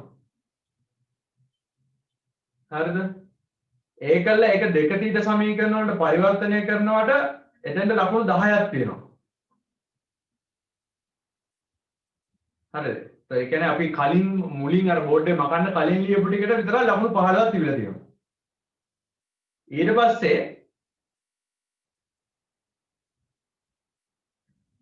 පස්සේ මෙන්න මේ පියවරට මෙන්න මේ දෙවෙනි පියවරට හරිද මෙන්න මේ පියවරට තව ලකුණු 5ක් තිබිලා තියෙනවා. මෙතන ලකුණු 20යි ඈ. ඊට පස්සේ ඒක ඇල්ෆා බීටා හැටියට ලියනකොට ආයෙ ලකුණු 5ක් දීලා තියෙනවා. ඒක සංකෝචනය කරලා ලියනකොට ලකුණු 5ක් දීලා තියෙනවා.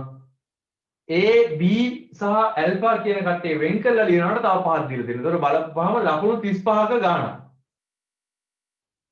හරිද? ලකුණු 35ක ගාණක් කියන්නේ අර දැන් ඔයාලට තාම පේපර් එකක් ඔයාලා කරලා නැතුව ඇති. ඔයාලගේ පේපරේ තියෙනවා පළවෙනි ගණන් 10 කියලා ගණන් 10ක්. ඒ ගණන් 10 එක ගානකට දෙන්නේ ලකුණු 20යි 25යි.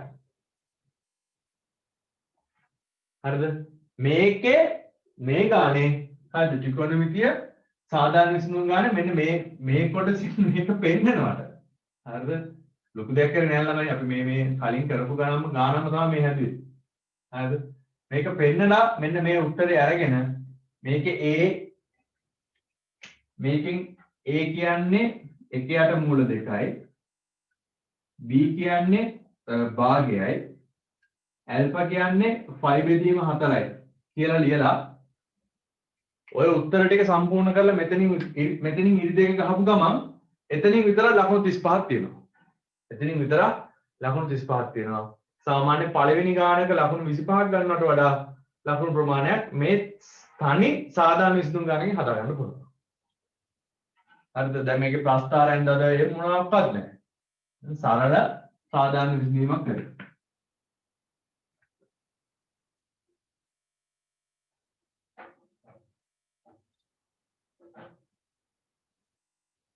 හදාගන්න බලන්න.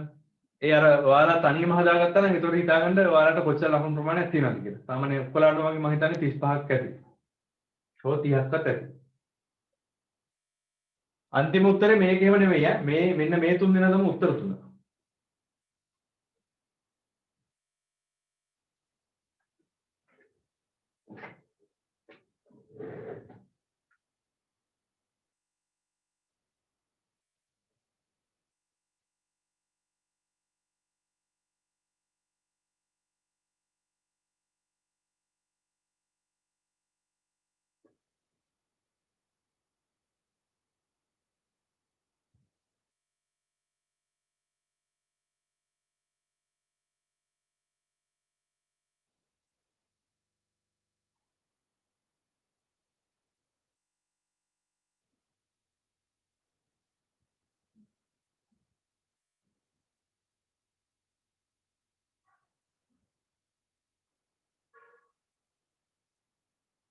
හරි.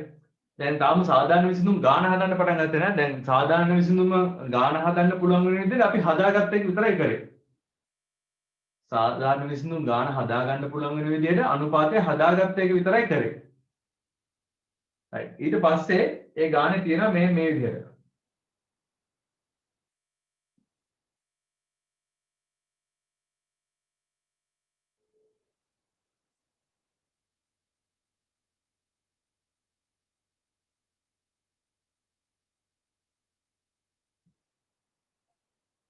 මම ෂෙයා කරන්නම්.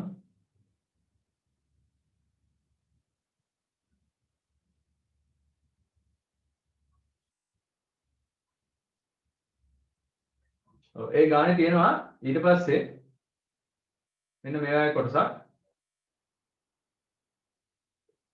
එනයින් fx කියන්නේ fx සමානයි 2 එකතු කිරීම මූල 2 බෙදීම 4 යන සමීකරණය විසඳන්න කියලා. fx කියන්නේ මෙන්න මේ සමීකරණය විසඳන්න කියලා තියෙනවා. අපි ඒක විසඳලෙමු. ඊට පස්සේ ගානේ තියෙනවා fx සඳහා දෙන ලද මුල් ප්‍රකාශනය යොදා ගනිමින් මෙන්න මේක මෙන්න මේ විදිහට ලියන්න පුළුවන් කියලා බව පෙන්වන්න. මෙහි k කියන්නේ අන්න අරක වෙයි. හරි ඒක කරන්න කලින් අපි ඉස්සෙල්ලාම අර සමීකරණ විසඳලෙමුකෝ. බලමු සමීකරණ විසඳන්න පුළුවන් කොහොමද කියලා.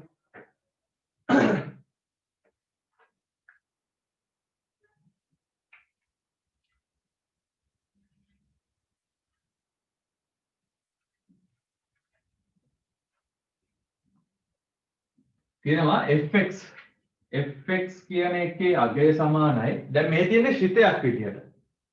මේ ශිතයේ මේ fx ට අගය ඉලක්කමක් දීපු ගමන් අපිට හැදෙනවා සමීකරණයක්. විසඳන්න පුළුවන් සමීකරණයක්. ඒ කියන්නේ x ට උත්තරයක් ගන්න පුළුවන් කියලා. fx වලට දීලා තියෙනවා දෙක එකතු කිරීම මූල 2 බෙදීම 4 සමානයි. අපිට ආපු උත්තරේ තමයි 1 යට මූල 2 වතාවක් cos 2i x ධන 5 බෙදීම 4 එකතු කිරීම භාගය කියලා. එකතු කිරීම භාගය නේද? ඔව්. right. එතකොට දැන් මට තියෙන්නේ මෙන්න මේ කොටස විසඳන්න. මේ තියෙන්නේ සමීකරණයක් ත්‍රිකෝණමිතික සමීකරණයක් විසඳන්න x වලට උත්තර ගන්න. බලමු. ඉස්සෙල්ලාම මේ භාගී ඉලක්කම මේ පැත්තට ගන්නවා.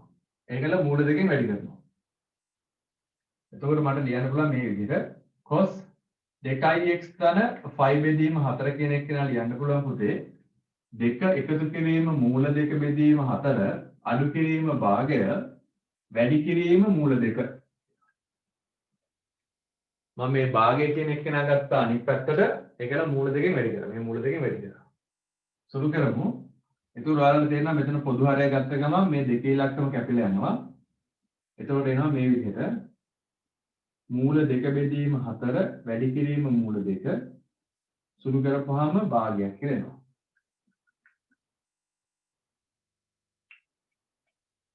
පොදු හරය අරන් සුළු කරන්න බලන්න. බලන්න මේ උත්තරේ එනවද කියලා. මේතන පොදු හරය 4 කරන්න. 4 කරපුවාම උඩ දෙකේ ඉලක්කමක් එනවා. මේ එතන හැදෙන ඍණ දෙක මෙතන දෙකේ ඉලක්කමට කැපිලා මූල 2 බෙදීම 4 විතරක් ඉතුරු වෙනවා. එක ලේක දෙකෙන් මූල දෙකෙන් වැඩි කරපුවාම මූල 2යි මූල 2යි වැඩි කරපුවාම 2යි 2 බෙදීම 4 කියන්නේ භාගයයි.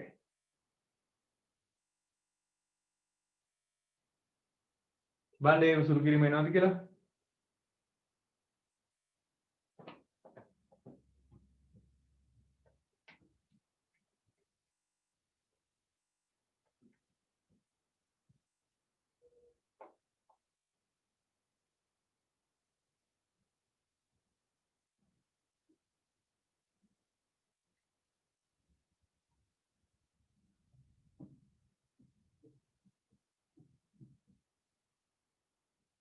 හරිද?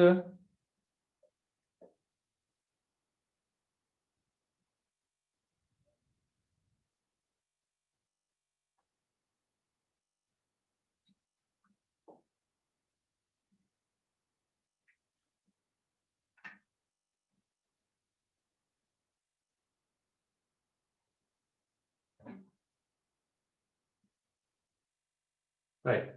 මොනවාරි අවුලක් වුණා නම් ලියා ගන්න බැරි විදිහට කරොත් මාක් කරලා වෙලා YouTube දැම්මම පස්සේ ගන්න. right. cos 2x දාන 5 බෙදීම 4 සම්පූර්ණ එක සමානයි භාගයක්. එතකොට මේකේ උත්තරේ ලියන්න පුළුවන් පුතේ. කොහොමද ලියන්නේ? 2x දාන 5 බෙදීම 4 කියන එකනගේ උත්තරේ එහෙනම් ලියන්න පුළුවන් 2n5 ධන හෝ ඍණ 5 බෙදීම 3යි. දැන් මම මේක ආමුතේ කියලා දෙන්න දෙයක් නැහැ. මේක ඔයාලා දන්න දෙයක්. එතකොට කෝණය ලියන්න පුළුවන් 2n5 ධන හෝ ඍණ 5 බෙදීම 3යි කියලා.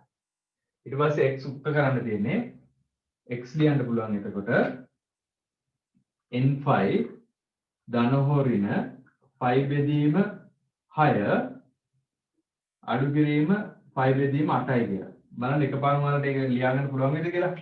ඉස්සෙල්ලා මේ 5 බෙදීම 4 කියන එක නා ගන්නවා එහා පැත්තට. හරිද? මේක ගන්න එහා පැත්තට. එහා පැත්තට අරගෙන මුළු සමීකරණයම දෙකෙන් බෙදනවා. එතකොට 5 බෙදීම 3 වෙච්ච එක්කෙනා 5 බෙදීම 6 වෙනවා. 5 බෙදීම 4 එක්කෙනා 5 බෙදීම 8 වෙනවා.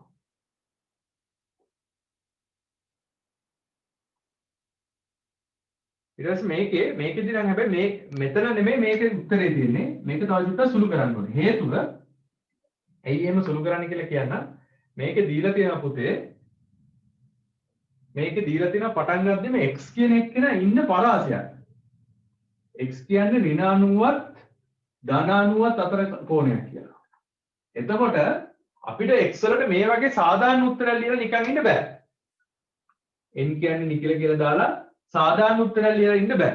අපි බලන්න ඕනේ මෙන්න මේක අතර මේ පරාසය ඇතුලේ මෙන්න මෙයාගේ උත්තර තියෙනවද කියලා. හරිද? ඉතින් මම මොකද කරන්නේ? ඉස්සෙල්ලා මේක ටිකක් සුළු කරනවා. මේක සුළු කරනවා කියන්නේ මෙන්න මෙතන මේ පොදු කොටසෙම සුළු කරනවා. සුළු කරමු බලන්න. එතකොට ලියන්න පුළුවන් x මෙන්න මේක ලියන නිසා මෙන්න මේ පරාසය ඇතුළත නිසා මට ලියන්න පුළුවන් x කියන්නේ x සමානයි n5 ධන හෝ ඍණ මෙතන පොදු හරය අරගෙන සුළු කරපුවාම 24 පොදුයි. එතකොට 6 වරක් 4 එතකොට 4යි මෙතන 3යි එතකොට 5.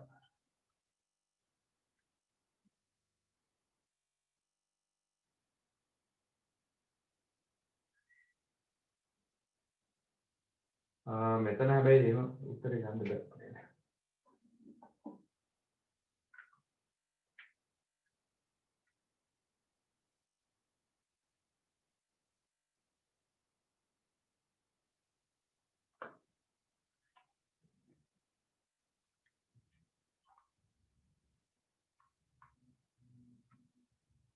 මෙතන ලියන්න මම ඊට පස්සේ මේ බෝඩ් එකේ මහනවා.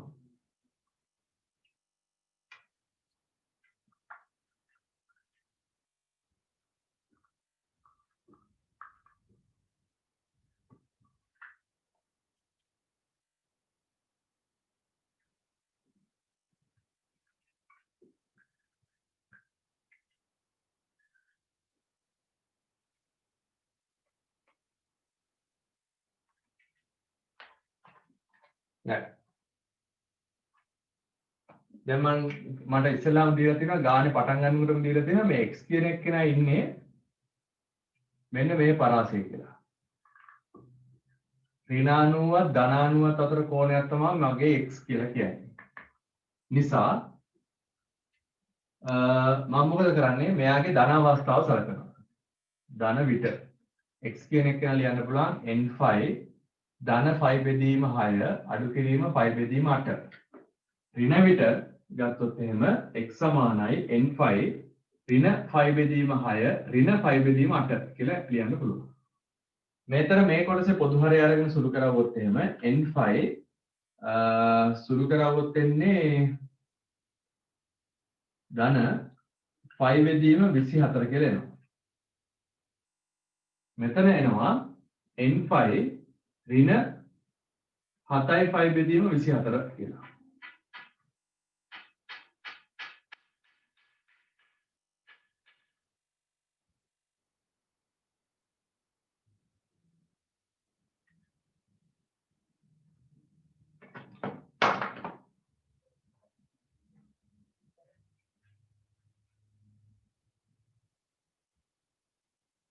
උත්තර දෙකක් එනවා. දැන් මේ උත්තර දෙකෙන් කවුද මේ පරාසය ඉන්නේ කියලා බලමු.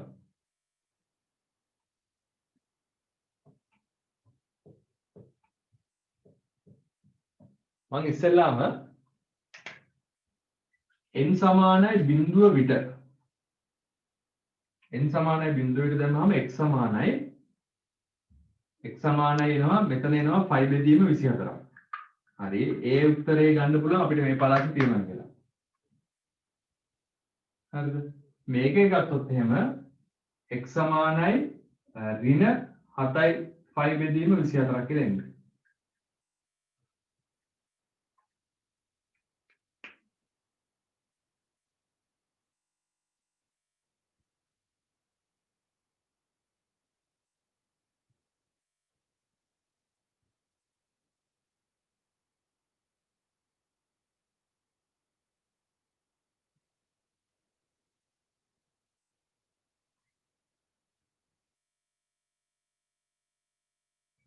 ඊට පස්සේ n සමාන 1 දාලා බලන්න. මම හිතනවා ඉතින් පස්සේ නම් දාලා තේරුමක් නැහැ. මොකද ඊට වඩා ලොකු කෝණ දෙපැත්ත ඒ කියන්නේ මේ පරාසයේ පිට කෝණ එන්නේ.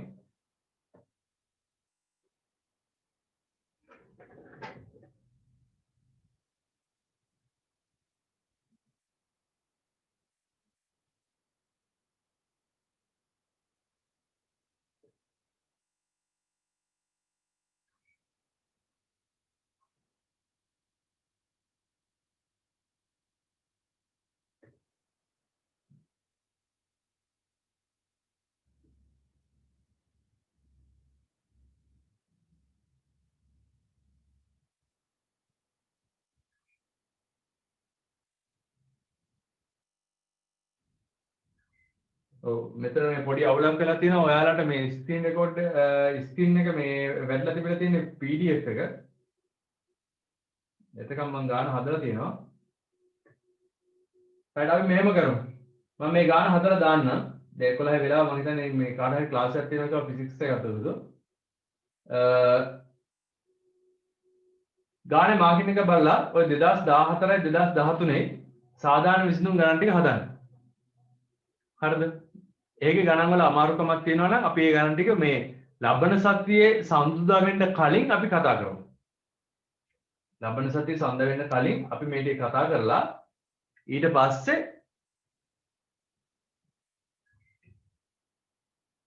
මේ ලබන සතියේ සඳට මොන හරි තිබ්බොත් අලුත් දෙයක් අපි ඒ ටික කරමු. නැත්නම් අපි දෛශික වගේ පාඩමක් පටන් ගමු. හරිද? මේක මම දැන් ගෲප් එකට දානවා ගාන හදලා. ඒක ගාන හදලා දැම්මම පස්සේ පොඩ්ඩක් බලන්න. බලලා අපි ක්ලාස් එක මෙහෙම කරමු. සඳර කරමු.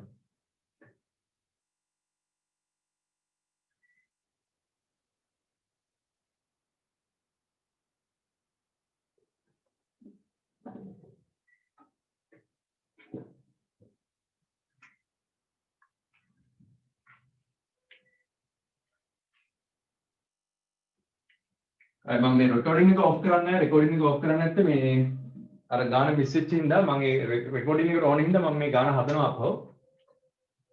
fx සමානයි 1 ඍණ tan x බෙදීම 1 ධන tan වර්ගයේ x කියන එක වෙන අපි ලියාගත්තා.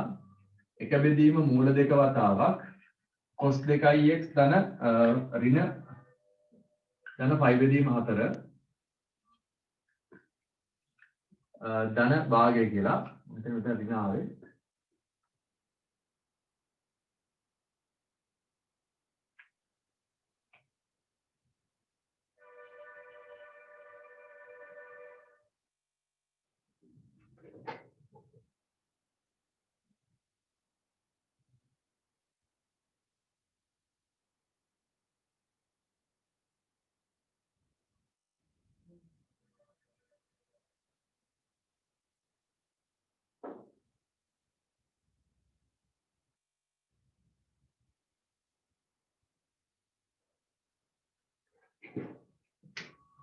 ඊට පස්සේ තියෙනවා fx සමානයි 2 ධන මූල 2 බෙදීම 4 විට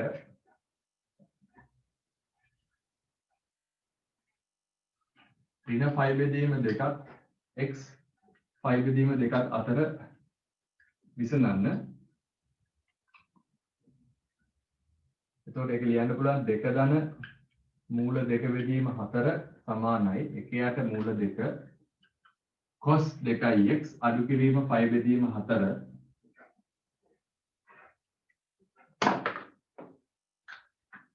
ධන භාගය. මේක සුළු කරලා මට ලියන්න පුළුවන් cos 2x ඍණ 5 බෙදීම 4 එතන මම දැන් ධන දෙන්නේ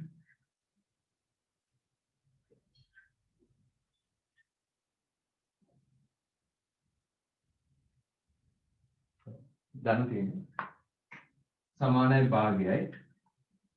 ඒකෙන් ලියන්න පුළුවන් 2x ධන 5 බෙදීම 4 කියලා කියන්නේ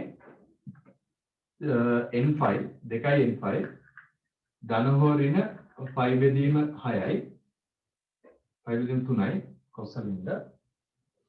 ඒකෙන් x ලියන්න පුළුවන් x සමානයි 2 n5 ධන හෝ ඍණ 5 බෙදීම 3 අඩු කිරීම 5 බෙදීම 4 සම්පූර්ණ එක බෙදීම 2. එතකොට x වලට උත්තර එනවා ධන අවස්ථාවට උත්තරයක් එනවා x සමානයි n5 දෙන්නම ධන වෙලා තිබ්බනම් එහෙම එන්නේ 5 බෙදීම 24 කියලා.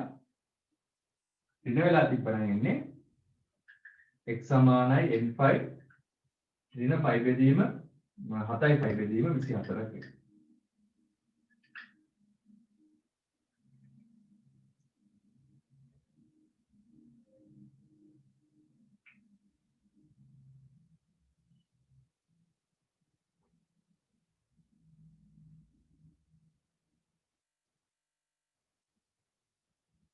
එතකොට මේකට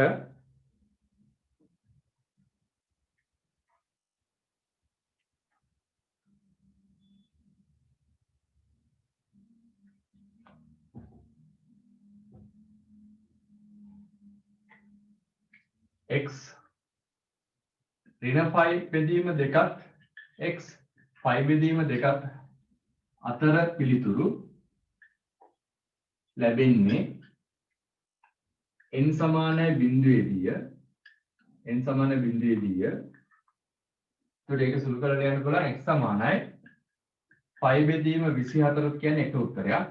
ආය x සමානයි ඍණ 7යි 5 බෙදීම 24 කියන්නේ තව උත්තරයක්. මෙන්න මේක තමයි සාධාරණ විසඳුම.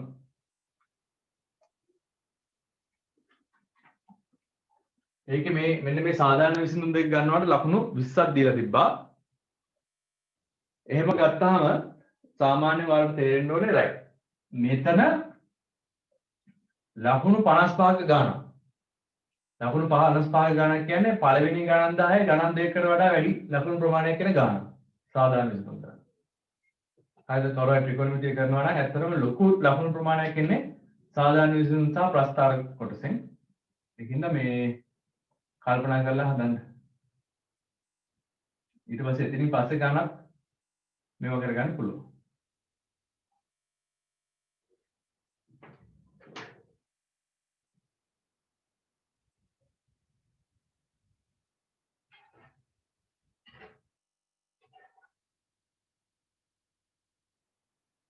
මම මීටින් එක ක්ලෝස් කරනවා.